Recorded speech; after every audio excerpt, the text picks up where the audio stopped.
మొదట మనం నులిపురుగులంటే ఏంటి, అవి ఏ విధంగా పిల్లల పేగుల్లోకి ప్రవేశిస్తాయో తెలుసుకుందాం. నులిపురుగులు తీసుకునే ఆహారంతో పాటు పేగుల్లోకి ప్రవేశించి రక్తంలోకి చేరాల్సిన పోషకాలను అవి పీల్చుకోవడంతో చిన్నారులు రోగాల పాలవుతారు. పిల్లల్లో సాధారణంగా 3 రకాల నులిపురుగులు కనబడతాయి: ఏలికపాములు, నులిపురుగులు, కొంకి పురుగులు.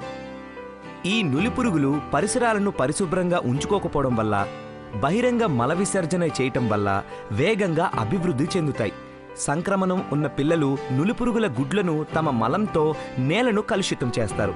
ఈ గుడ్లు నేలలో లార్వాలుగా వృద్ధి చెందుతాయి. మిగతా పిల్లలు ఈ గుడ్లను ఆహారం ద్వారా, లేదంటే మురికి చేతుల ద్వారా, లేదా లార్వా చర్మం లోపలికి చొచ్చుకుపోవడం ద్వారా నులిపురుగుల సంక్రమణకు గురవుతారు. నులిపురుగులు సంక్రమించిన పిల్లల్లో గుడ్లు, లార్వాలు క్రిములుగా అభివృద్ధి చెందుతాయి. ఈ నులిపురుగులు తిరిగి గుడ్లను ఉత్పత్తి చేస్తాయి. ఇప్పుడు మనం తెలుసుకుందాం, నులిపురుగుల సంక్రమణ పిల్లల ఆరోగ్యంపై ప్రభావం ఎలా చూపుతుందో మనం ఒక్కసారి చూసి తెలుసుకుందాం. నులిపురుగుల సంక్రమణ వల్ల పిల్లలు తరచుగా అనారోగ్యం పాలవుతారు. చదువు పట్ల ఆసక్తి తగ్గుతుంది. ఈ అనారోగ్యం వల్ల స్కూల్కి, అలాగే అంగన్వాడీ సెంటర్లకు హాజరు కాలేకపోతారు. పిల్లల్లో నులిపురుగుల నిర్మూలన చాలా సులువైనది మరియు సురక్షితమైనది. ఈ నులిపురుగుల నిర్మూలన వలన పిల్లల్లో రక్తహీనతను నియంత్రించటం, పోషకాల గ్రాహ్యతను పెంచటం, చదువు పట్ల ఏకాగ్రతను, నేర్చుకోగల సామర్థ్యాన్ని పెంచటం, పాఠశాల, అంగన్వాడీ సెంటర్లలో హాజరేటును పెంచటంలో దోహదపడుతుంది. సమాజంలో నులిపురుగుల సంక్రమణ వ్యాప్తిని తగ్గించి నులిపురుగులను నిర్మూలిస్తుంది. జాతీయ నులిపురుగుల నిర్మూలన దినాన పిల్లలందరికీ ఆల్బెండజోల్ 400 మిల్లీగ్రాములు మాత్ర అంగన్వాడీ స్కూళ్లలో ఉచితంగా ఇవ్వడం జరుగుతుంది. ఆల్బెండజోల్ మాత్ర నులిపురుగుల సంక్రమణను నియంత్రించడంలో సహాయపడుతుంది. 1 నుండి 5 సంవత్సరాల లోపు పిల్లలకి మరియు పాఠశాలలకు వెళ్లని పిల్లలకు అంగన్వాడీ కేంద్రాలలో అంగన్వాడీ కార్యకర్తలచే ఈ మాత్ర వేయబడుతుంది.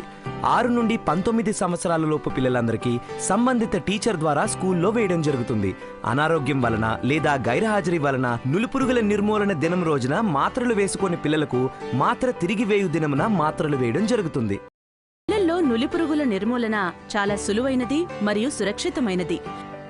ఈ నులిపురుగుల నిర్మూలన వలన పిల్లల్లో రక్తహీనతను నియంత్రించటం, పోషకాల గ్రాహ్యతను పెంచటం, చదువు పట్ల ఏకాగ్రతను, నేర్చుకోగల సామర్థ్యాన్ని పెంచటం, పాఠశాల, అంగన్వాడీ సెంటర్లలో హాజరేటును పెంచటంలో దోహదపడుతుంది. సమాజంలో నులిపురుగుల సంక్రమణ వ్యాప్తిని తగ్గించి నులిపురుగులను నిర్మూలిస్తుంది. జాతీయ నులిపురుగుల నిర్మూలన కార్యక్రమం జరుగునప్పుడు గుర్తుంచుకోవలసిన విషయాలు: టీచర్లు, అంగన్వాడీ కార్యకర్తలు డీవార్మింగ్ మొదలయ్యే ముందు వీటి లభ్యతను నిర్ధారించుకోవాలి. తగినన్ని మాత్రలు, శుభ్రమైన తాగునీరు, చెంచాలు, రిజిస్టర్, మోతాదు మార్గదర్శకాలు. 1 నుండి 2 సంవత్సరాల పిల్లలకు సగం మాత్రను 2 చెంచాల మధ్య పొడిచేసి నీరు కలిపివ్వాలి. 2 నుండి 3 సంవత్సరాల పిల్లలకు పూర్తి మాత్రను 2 చెంచాల మధ్య పొడిచేసి నీరు కలిపి ఇవ్వాలి. 3 నుండి 19 సంవత్సరాల పిల్లలకు పూర్తి మాత్రనిచ్చి బాగా నమిలి మింగి మంచినీరు తాగాలి. మాత్రను ఎట్టి పరిస్థితుల్లోనూ ఇంటికి తీసుకెళ్లనివ్వకూడదు. అనారోగ్యంగా ఉన్న పిల్లలకు, ఇతర చికిత్సలు తీసుకుంటున్న పిల్లలకు మాత్రను ఎట్టి పరిస్థితుల్లోనూ ఇవ్వకూడదు. జాతీయ నులిపురుగుల నిర్మూలన దినోత్సవం రోజున మందు ఇచ్చేటప్పుడు అటెండెన్స్ రిజిస్టర్లో మాత్ర వేసిన పిల్లల పేర్లు ఎదురుగా ఒక టిక్ పెట్టుకోవాలి. మాత్రను తిరిగి వేయు దినమున అటెండెన్స్ రిజిస్టర్లో మాత్ర వేసిన పిల్లల పేర్లు ఎదురుగా 2వ టిక్కు పెట్టాలి. ఇక్కడితో మన పని అయిపోలేదండి. జాతీయ నులిపురుగుల నిర్మూలన దినం తరువాత కూడా మనం శ్రద్ధగా గమనించాల్సిన విషయాలు మరికొన్ని ఉన్నాయి. జాతీయ నులిపురుగుల నిర్మూలన దినం రోజు అనారోగ్యం లేదా గైర్హాజరీ వల్ల మాత్ర వేయించుకొని పిల్లలకు తిరిగి మాత్ర వేయు రోజున తప్పనిసరిగా వేయించాలి. ఆశా కార్యకర్త వీరందరినీ ప్రోత్సహించి మాత్ర వేయించడానికి కృషి చేయాలి. ఎక్కువగా నులిపురుగుల సంక్రమణ ఉన్న పిల్లల్లో వికారం, స్వల్ప కడుపు నొప్పి, వాంతులు, విరోచనాలు మరియు అలసట లాంటివి కలగవచ్చు. ఏదైనా చిన్న చిన్న ఇబ్బందులు వచ్చినా అవి తాత్కాలికమే. పాఠశాల అంగన్వాడీ కేంద్రం వద్ద వీటిని సులభంగా ఎదుర్కొనవచ్చు. ఏదైనా ప్రతికూల ఘటన ఎదురైనప్పుడు కంగారు పడకుండా ప్రతికూల ఘటనకు పాటించాల్సిన విధానాన్ని ఆచరించండి.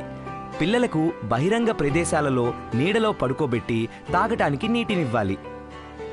ఆల్బెండజోల్ మాత్ర అనేది సులభంగా నమలగల మాత్ర. ఒకవేళ పిల్లల గొంతుల్లో మాత్ర ఇరుక్కుపోతే పిల్లలను మీ ఒడిలో బోర్లా పడుకోబెట్టుకొని మాత్ర వెలుపలికి వచ్చేంత వరకు వీపుపై తట్టండి. ఒకవేళ పిల్లలు ఇంకా కోలుకోకపోతే సమీపంలో ఉన్న ఆరోగ్య కేంద్రాన్ని లేదా 108ని సంప్రదించండి. పురుగు రహిత ఆంధ్రప్రదేశ్, ఆరోగ్యవంతమైన ఆంధ్రప్రదేశ్.